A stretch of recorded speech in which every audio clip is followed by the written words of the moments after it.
केदारनाथ धाम पहुंची बाबा केदार की पंचमुखी डोली। सेना के बैंड की धुन से भक्ति में हुआ धाम। कल प्रातः 7 बजे खुलेंगे केदारनाथ धाम के कपाट।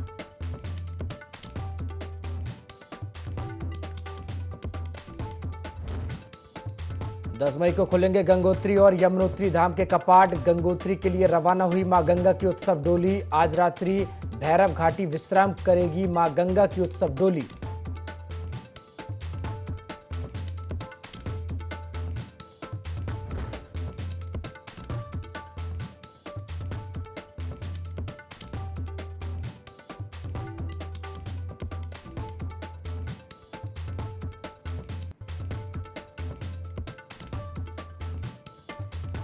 काशीपुर पहुंचे मुख्यमंत्री पुष्कर सिंह धामी। राज्य वन विकास निगम के पूर्व अध्यक्ष स्वर्गीय कैलाश गहतोड़ी को दी श्रद्धांजलि। परिवार से मिलकर भावुक हुए सीएम।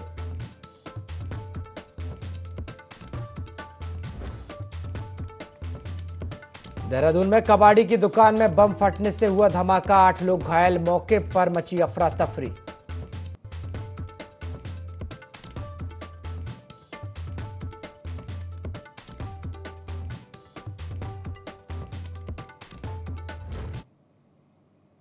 नमस्कार, IND 24 देख रहे हैं आप और मैं हूं आपके साथ प्रभात पांडे। बुलेटिन की शुरुआत खबरों के साथ करेंगे। मुख्यमंत्री पुष्कर सिंह धामी काशीपुर दौरे पर रहे, जहां उन्होंने अधिकारियों के साथ समीक्षा बैठक की।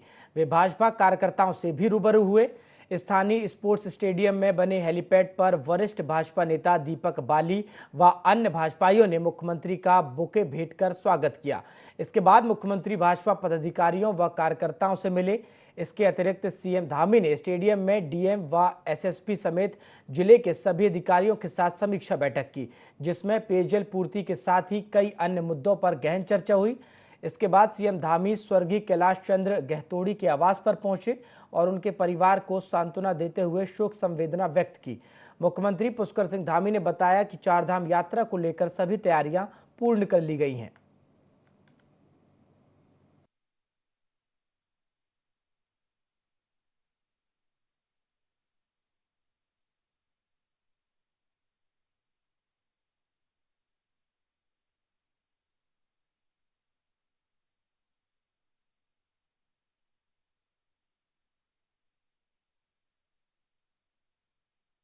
सभी लोग आपस में अच्छा समन्वय करें। चारधाम यात्रा एक बहुत कठिन यात्रा भी है और पूरे देश में के श्रद्धालु आते हैं, पर्यटक आते हैं, तीर्थयात्री आते हैं। हमारा प्रयास है सबकी यात्रा आसान होनी चाहिए, सरल यात्रा हो, किसी को कोई परेशानी न हो। भगवान केदारनाथ की पंचमुखी डोली सेना के बैंड की भक्तिमय जय घोष के साथ केदारनाथ धाम पहुंच गई है। केदारनाथ धाम पहुंचे बद्रीनाथ केदारनाथ मंदिर समिति अध्यक्ष अजेंद्र अजय ने पंचमुखी डोली केदारनाथ धाम पहुंचने पर आगवानी की।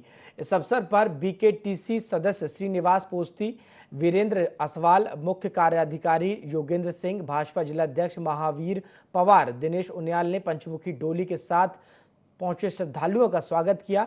बता दें कि केदारनाथ धाम के कपाट कल प्रातः 7 बजे खुल रहे हैं। इसी संदर्भ में बीकेटीसी अध्यक्ष अजेंद्र अजय ने यात्रा व्यवस्थाओं का जायजा लिया है तथा मंदिर समिति अधिकारियों कर्मचारियों की बैठक में यात्रा व्यवस्था, मंदिर दर्शन व्यवस्था हेतु निर्देश भी दिए हैं।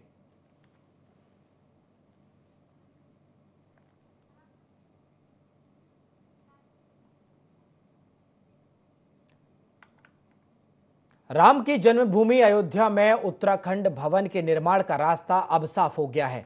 उत्तराखंड सरकार के पक्ष में अयोध्या में आवंटित भूमि की रजिस्ट्री उत्तर प्रदेश सरकार ने कर दी है। मुख्यमंत्री पुष्कर सिंह धामी ने यूपी के मुख्यमंत्री को धन्यवाद देते हुए कहा कि अब जल्द डीपीआर तैयार की जाएगी। वहीं प्रदेश कांग्रेस ने भी सरकार के इस फैसले पर खुशी जताई है, लेकिन सरकार को अपनी राय भी दी है। कांग्रेस प्रदेश प्रवक्ता का कहना है कि अयोध्या में उत्तराखंड भवन बनाना खुशी की बात है, लेकिन दूसरी तरफ केदारनाथ धाम में हो रहे निर्माण कार्यों पर सवाल खड़े करते हुए कहा कि सरकार अगर धर्म की बात कर रही है तो अयोध्या के साथ चारों धामों पर सरकार को ध्यान देना चाहिए।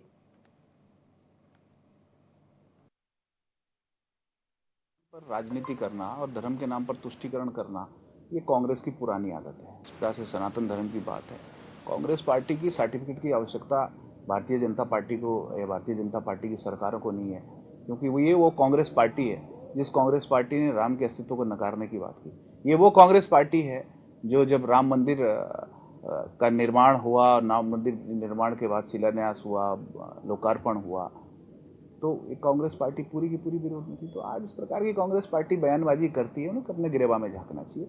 और मैं स्वागत करता हूं माननीय मुख्यमंत्री जी ने जिस प्रकार से अयोध्या के अंदर उत्तराखंड भवन बनाने को लेकर के मुख्यमंत्री उत्तर प्रदेश योगी आदित्यनाथ जी से बात की थी, उन्होंने हमें भूमि दी है। उस पर शीघ्र ही हमारा जो उत्तराखंड भवन है उस पर नींव रखकर तेजी से काम हो, जो हमारे उत्तराखंड के लोग वहाँ पर दर्शन करने जाएंगे, उनके रहने की उचित व्यवस्था हो, इस पर हमारी सरकार काम कर रही है। अयोध्या में अगर उत्तराखंड भवन के लिए भूमि की रजिस्ट्री हो गई और जनता का जो टैक्स पेयर का पैसा है वो सही काम में लगा, इसमें तो सभी को खुशी होनी चाहिए। और दूसरी ओर सरकार को भगवान केदारनाथ जी के दर पर जो पंडा पुरोहितों के जो है आवास तोड़े जा रहे हैं, जो भगवान शिव का जो है रास्ता खोदा जा रहा है, गड्ढे किए जा रहे हैं, वहाँ पर भी पंडित पुरोहित विरोध कर रहे हैं, उस पर भी ध्यान देना चाहिए। क्योंकि ये तो देवभूमि है, चारों धाम यहाँ है और देश और दुनिया के सारे श्रद्धालु जो है उत्तराखंड में हमारी देवालयों में जो है श्रद्धा रखते हैं।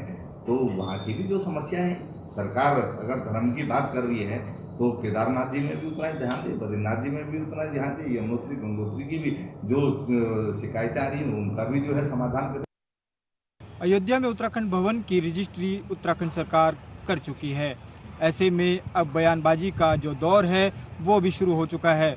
विपक्ष की अगर बात करें तो विपक्ष ने सरकार पर निशाना साधा है और कहा है कि सरकार को चारधाम यात्रा की ओर ध्यान देना चाहिए। तो वहीं बीजेपी ने इस पर पलटवार करते हुए कहा है कि कांग्रेस केवल तुष्टीकरण की राजनीति करती है, जबकि प्रदेश सरकार की ओर से दुरुस्त व्यवस्थाएं चारधाम यात्रा को लेकर की जा चुकी है। देहरादून से IND24 के लिए विनय। 19 अप्रैल को उत्तराखंड की 5 लोकसभा सीटों पर मतदान होने के बाद सरकार चारधाम यात्रा की तैयारियों में जुट गई है।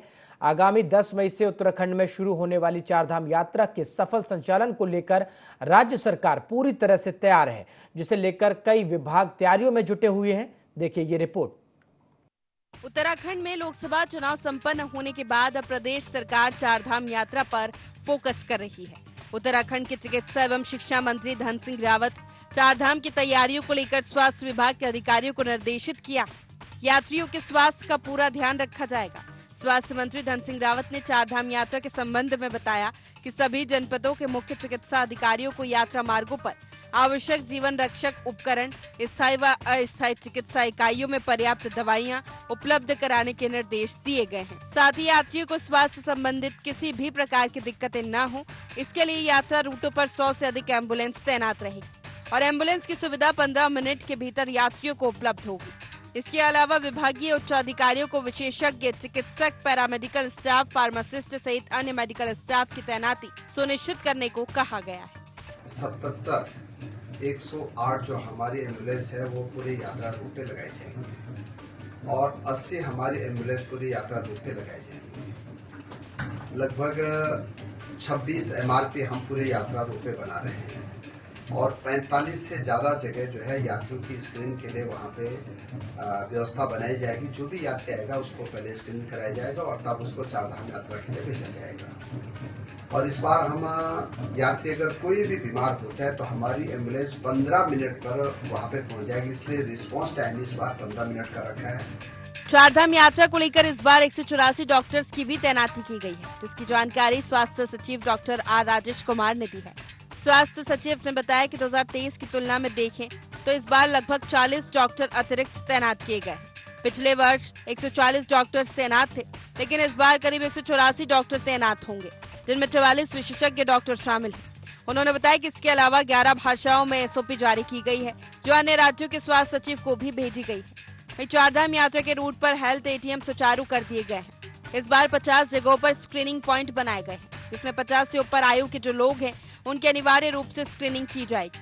स्वास्थ्य सचिव ने बताया कि केदारनाथ और बद्रीनाथ में जो अस्पताल बने हैं उनमें जरूरी उपकरणों को भी रखवा दिया गया है। डॉक्टर्स का सवाल है, हमने इस बार 184 डॉक्टर्स की तैनाती की है और ये पिछली बार के कंपैरिजन में देखें तो लगभग 40 डॉक्टर्स और हमने इस बार तैनात किए। पिछली बार 140 किए थे, इस बार 184 किए हैं। उसमें से 44 डॉक्टर्स स्पेशलिस्ट डॉक्टर्स हैं इसके अलावा हमने SOPs 11 लैंग्वेजेस में हमने जारी किए हैं और जितने भी चारधाम यात्रा के रूट में जो हेल्थ ATMs हैं उसको भी हमने कर दिया है। चारधाम यात्रा के पंजीकरण का रिकॉर्ड लगातार टूटता जा रहा है। हर साल यात्रा में यात्रियों की संख्या लगातार बढ़ती जा रही है। चारधाम यात्रा में आपदा का भी काफी खतरा बना रहता है। केदारनाथ की आपदा इसकी एक बानगी है। चारधाम यात्रा में युवाओं से लेकर बुजुर्ग भी देव दर्शन करने के लिए आते हैं। इसे देखते हुए राज्य सरकार हर साल यात्रा के व्यापक प्रबंध करती है। चारधाम यात्रा में यात्रियों को किसी तरह की कोई कमी और परेशानी नहीं आए, इसका विशेष ध्यान रखने की कोशिश सरकार करती है। इस बार भी चारधाम यात्रा को लेकर राज्य सरकार पूरी तरह से तैयार है। देहरादून से IND24 संवाददाता विनय सूद की रिपोर्ट। भारतीयों के रंग रूप की तुलना वाले सैम पित्रोदा के विवादित बयान पर बीजेपी अब हमलावर है। इसे लेकर देश भर में बीजेपी के पदाधिकारी प्रेस कॉन्फ्रेंस कर कांग्रेस से लगातार सवाल पूछने का काम कर रहे हैं। वहीं राजधानी देहरादून में बीजेपी प्रदेश प्रवक्ता सुरेश जोशी ने कहा कि सैम पित्रोदा का बयान रंगभेद को बढ़ावा देने वाला है। उन्होंने कहा कि ये बयान भारत की एकता को भंग करने वाला है। सुरेश जोशी ने मांग की है कि उन्हें देश से माफी मांगना चाहिए और कांग्रेस को ऐसे बयानबाजी करने वाले नेताओं को आजीवन पार्टी से बाहर करना चाहिए।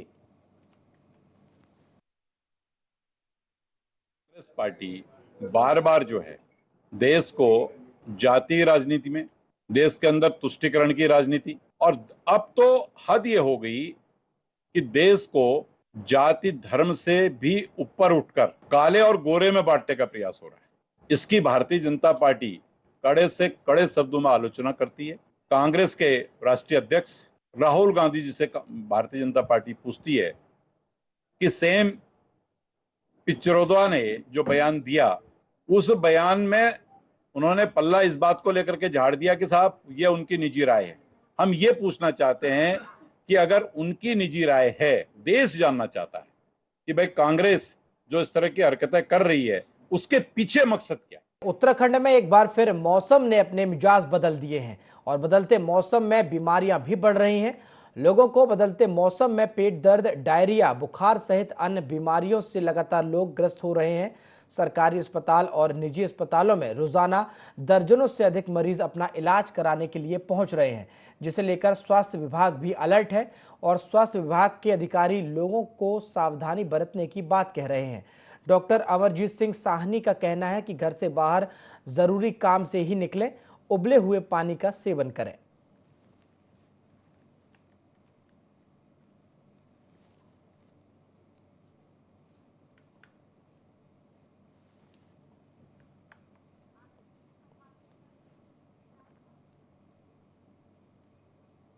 धर्मनगरी हरिद्वार को चारधाम यात्रा का प्रवेश द्वार माना जाता है, इसलिए चारधाम यात्रा शुरू होने से एक दिन पहले हरिद्वार से श्रद्धालुओं के जत्थे रवाना शुरू हो गए हैं। माया देवी मंदिर और चरण पादुका मंदिर में पूजा अर्चना के बाद श्रद्धालुओं के कई जत्थे चारधाम के लिए रवाना हुए। रवानगी से पहले जिला प्रशासन और ट्रैवल कारोबार से जुड़े संगठनों ने चारधाम जाने वाले श्रद्धालुओं का स्वागत किया। बाबा बद्री केदार और केदारनाथ धाम जयकारों का उद्घोष करते हुए श्रद्धालु काफी उत्साहित नजर आए। उत्तराखंड सरकार द्वारा की गई व्यवस्थाओं से संतुष्ट भी दिखाई दिए। वहीं ट्रैवल कारोबारियों ने राज्य सरकार द्वारा रजिस्ट्रेशन की बाध्यता पर नाराजगी व्यक्त की और सभी श्रद्धालुओं को चारधाम यात्रा में जाने की अनुमति देने की मांग की।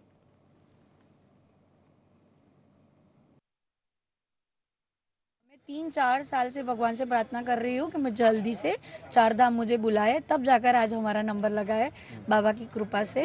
तो मैं, मेरा पति और मेरा छोटा बच्चा है जो 11 साल का है, हम तीनों जा रहे हैं। बहुत ही है कि हम चारों धाम करके खुशी खुशी सही सलामत वापस आए। तरह तो देखो हर साल ही बढ़ रही है। ये तो खैर मेन जो दिक्कत है वो रजिस्ट्रेशन की है। पहले भी यात्रा चलती थी तो कोई रजिस्ट्रेशन, कोविड के आने के बाद से रजिस्ट्रेशन, लेकिन लास्ट ईयर सरकार ने ये चीज़ ख़त्म कर दी थी।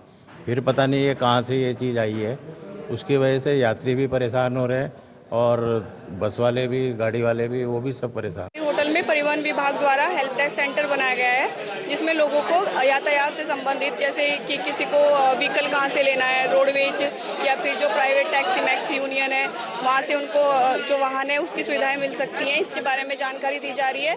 उसके लिए यहाँ पे हेल्प डेस्क सेंटर बनाया गया है, जिस पे हमारी ड्यूटी लगाई गई है। और यहाँ पे जो है अभी काउंटर बढ़ाने की बात भी की जा रही है, शायद इस स्थान से ऋषिकुल मैदान में यहाँ से शिफ्ट किया जाएगा।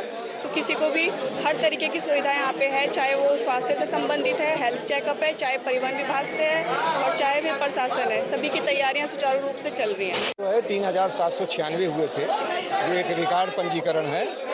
और लगभग लोग जो है, चूंकि कुछ लोग बाबा के दर्शन करते हैं, कुछ का केदारनाथ बद्रीनाथ केवल कराया है, कुछ चारों धाम वाले, तो चारों धाम वाले चूंकि 10 को ही खुलना है तो वो लोग यमुनोत्री तरफ निकल गए होंगे ज़्यादातर। और जो केदारनाथ बद्रीनाथ वाले हैं वो भी कोशिश कर रहे थे कि शायद डोली में तो कल के उनके भी कपाट खुलने, तो कल ज़्यादातर लोग यहाँ से मूव कर जाते हैं। और उनको चूंकि कल ही से 11 से ही उनको दर्शन करने की डेट मिल गई है। इस समय जो स्लॉट मिल रहे हैं तो तुरंत वाले मिल रहे हैं, तो जैसे इस समय हमारे पास स्लॉट है तो अगले बार वो दूसरे दिन का स्लॉट मिल जाता है, तो हमारी संख्या बढ़ जाती है, किसी तरह कोई दिक्कत नहीं है। तो शासन से 500 का स्लॉट मिला है और भीड़ काफ़ी ज़्यादा हो रही थी। तो पहले किसी भी चीज़ को सेटअप करने में थोड़ा सा टाइम लगता है। कल की तुलना में आज भीड़ कल के ही बराबर है, लेकिन व्यवस्था आज कल की तुलना में काफ़ी अच्छी है। भीड़ को दृष्टिगत रखते हुए जिला अधिकारी महोदय ने ये डायरेक्शन दिया है कि ये काउंटर कल से हम लोग ऋषिकुल ग्राउंड में इसको इस्टेब्लिश कर रहे हैं। वहाँ पे हम लोग काउंटर भी बढ़ा रहे हैं और वहाँ पे लोगों को ज़्यादा काउंटर जब लगेंगे तो लोगों को रजिस्ट्रेशन की सुविधा मिलेगी। श्री केदारनाथ धाम यात्रा के दौरान 8 हेली कंपनियों द्वारा गुप्तकाशी, फाटा, शिरसी से अपनी उड़ानें चलाई जाएंगी, जबकि ट्रांस भारत एविएशन को 2 जगहों से उड़ाने की स्वीकृति मिली है। वहीं जिला पर्यटन अधिकारी एवं हेली सेवा नोडल अधिकारी राहुल चौबे ने बताया कि इस बार 8 हेली कंपनियों की सेवाएं चलेंगी, जिसमें एक हेली कंपनी को 2 स्थानों से हेली सेवा उड़ाने की अनुमति मिली है। साथ ही IRCTC के माध्यम से मई-जून माह तथा सितंबर-अक्टूबर माह के लिए अभी तक 40,000 लोगों द्वारा टिकट बुकिंग का कोटा फुल हो चुका है। वहीं अगर इन बुकिंग टिकटों में से कोई टिकट बुकिंग कैंसिल होती है तो IRCTC द्वारा फिर से बुकिंग खोली जाएगी। यात्रा के अंतर्गत हमारी 9 हेली कंपनीज, मतलब 8 हेली कंपनीज हैं, जिसमें एक कंपनी को 2 जगह से संचालन का प्राप्त हुआ है, जिसमें ट्रांस भारत एविएशन को फाटा और गुप्तकाशी से ऑपरेट करना है। बाकी गुप्तकाशी में 2 कंपनीज, फाटा में 4 और सिरसी में 3 कंपनीज द्वारा ऑपरेशन किया जाएगा। अभी तक जो जनरल टिकट्स हैं IRCTC के माध्यम से मई और जून दोनों माह के लिए व सितंबर व अक्टूबर दोनों माह के लिए पूर्ण रूप से बुक हो चुके हैं, जिसकी संख्या लगभग 40,000 के आसपास। 2 दिन पहले 6 तारीख को IRCTC द्वारा जो कैंसिलेशंस हुए थे टिकट्स में, उनकी बुकिंग खोली गई थी दिन में 12 बजे। 10 मई से चारधाम यात्रा की शुरुआत होने जा रही है, जिसको लेकर सरकार की तैयारी पूरी हो चुकी है। बता दें कि चारधाम यात्रा को लेकर अभी तक 22 लाख से ज्यादा श्रद्धालु पंजीकरण करा चुके हैं। भाजपा प्रदेश प्रवक्ता विपिन कैंथोला ने कहा कि उत्तराखंड सरकार द्वारा चारधाम यात्रा को सुगम बनाने की तैयारियां पूरी हो चुकी हैं। साथ ही कहा कि चारधाम यात्रा के लिए हरिद्वार और ऋषिकेश में भी ऑफलाइन रजिस्ट्रेशन किए जा रहे हैं।